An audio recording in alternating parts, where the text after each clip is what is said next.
חזרנו. לפני 32 שנים הוא קפץ ממרפסת דירתו ברובע ה-16 בפריס, אבל מועדון הלבבות השבורים של מעריצי מייק ברנט ממשיך לציין בלעדיו, אבל ביחד, את ימי ההולדת והאזכרות של הזמר שהפך לאגדה. השבוע הם חגגו את יום הולדתו ה-60, ורותי שילוני הצטרפה עליהם למסיבה הדומעת.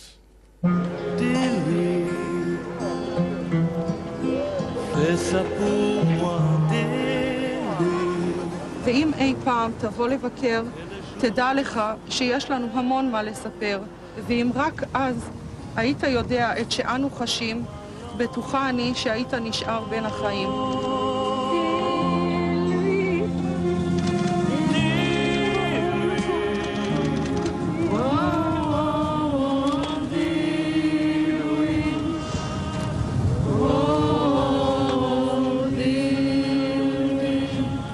פעמיים בשנה הם מתייצבים כאן, פעם ביום האזכרה, פעם ביום ההולדת. קבוצה של מעריצים שרופים שהגיעה גם השבוע לבית העלמין בחיפה, לחגוג לאליל שלהם מייק ברנט, יום הולדת 60.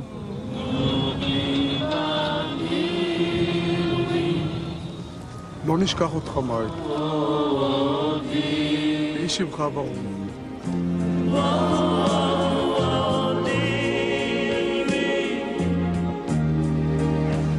N'importe quoi.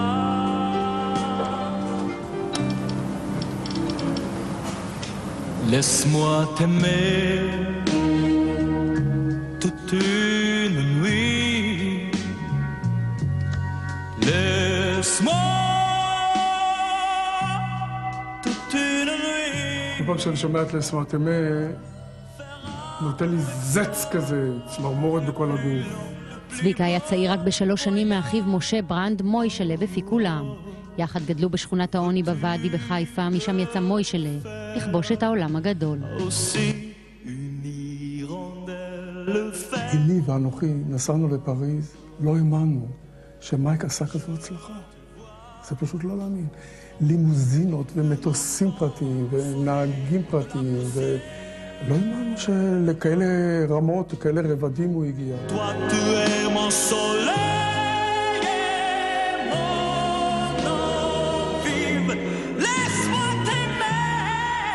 מייק ברנט, nom du titre du trophée américain.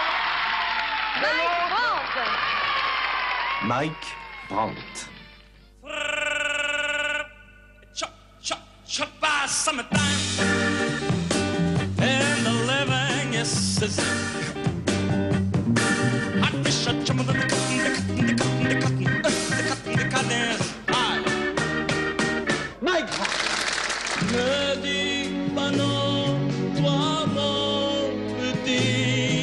ממשה הפך למייק, את הברנד החליף לברנט, אבל החוצפה הישראלית נשארה.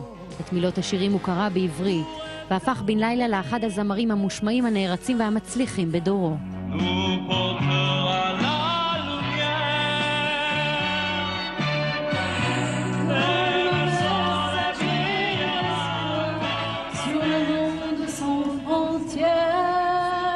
אז חוף שרעית.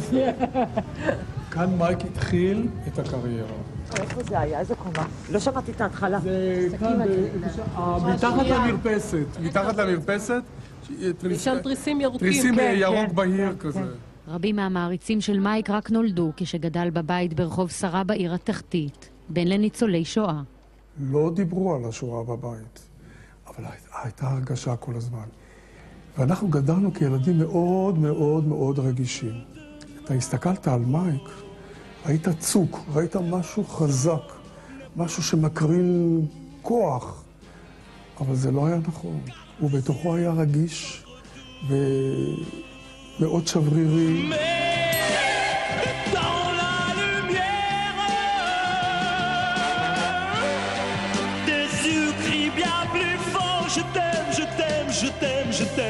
הפצע מהבית סחב איתו גם לבמה באירופה. הוא המשיך לדמם גם כשהיה מוקף בתהילה, במעריצות, בכסף. ההצלחה לא ריפאה, אולי אף העצימה את האיסורים.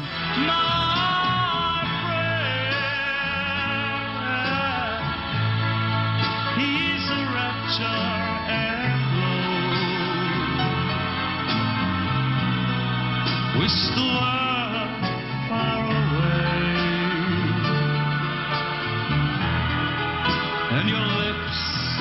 close to mine. בסוף 1974 הוא מנסה להתאבד ונכשל. כמה חודשים אחר כך, באפריל 1975, קפץ אל מותו, מהקומה השישית ברובע ה-16 בפריז, והוא רק בן 28.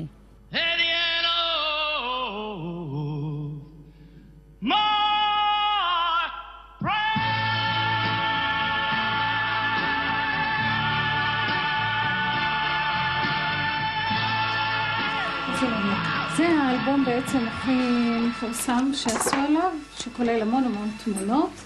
מרסלי יצחקי חיה נושמת מייק ברנט קרוב ל-40 שנה. מרכזת במרץ של בת עשרה את מועדון המעריצים שהגיל הממוצע שלו נושק ל-50. אני אוהבת אותו כעת, אהבה בוגרת, בשלה יותר, נכונה יותר.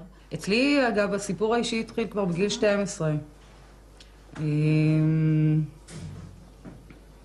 זכיתי אפילו גם להיות בקונצרט שלו בשנת 71. טוב, אני לא... קשה לי לדבר על הנושא הזה, תרדו ממני. בבקשה! מישהו מצלצל. רוצה לדבר איתו? הלו. שלום! עם השנים הם גילו אחד את השני, גילו שיש עוד אנשים שהיומיום שלהם נראה אותו הדבר. יותר גדול. איזה יופי. פה הוא נראה פיצוץ בתמונה הזאת. זה מגרמניה, מעריץ גרמני שלח את זה. זה הדיסק ששומעים 24 שעות.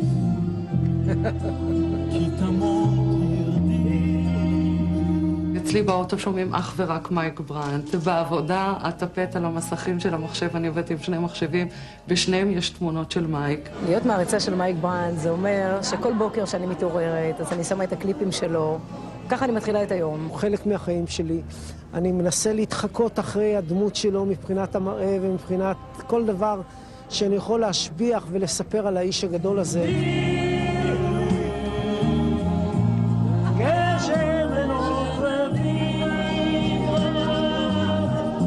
צעירה כמוני ראתה את מייק באיזשהו בסרט המפורסם לסמות אמת. וכמובן, איך לא, נשוותה בקסם. היית צריכה להמשיך, אני לא אחיה לנצח. נכון. לא?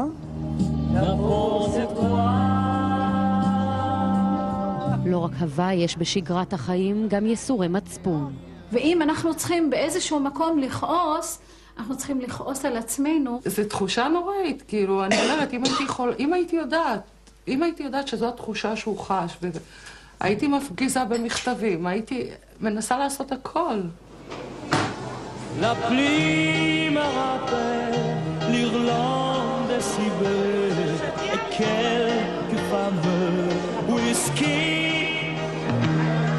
את מסע יום ההולדת בעקבות האליל שלהם הם מסיימים בבית קפה בקניון בחיפה. שוב נשלפות התמונות, שוב מתווכחים על הזיכרונות, שוב מתרפקים על העבר.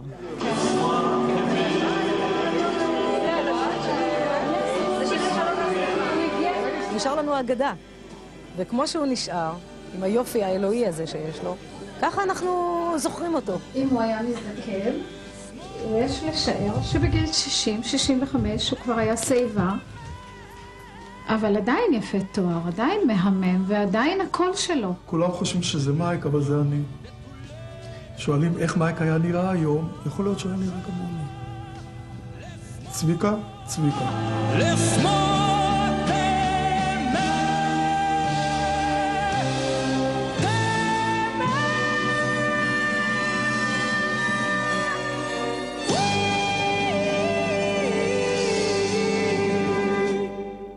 בקיץ הקרוב, אגב, תעלה הצגה נוספת שבמרכזה תעמוד דמותו של מייק ברנט, והנה לכם עוד הוכחה שהאיש אומנם מת, אבל האגדה עוד חיה ונושמת.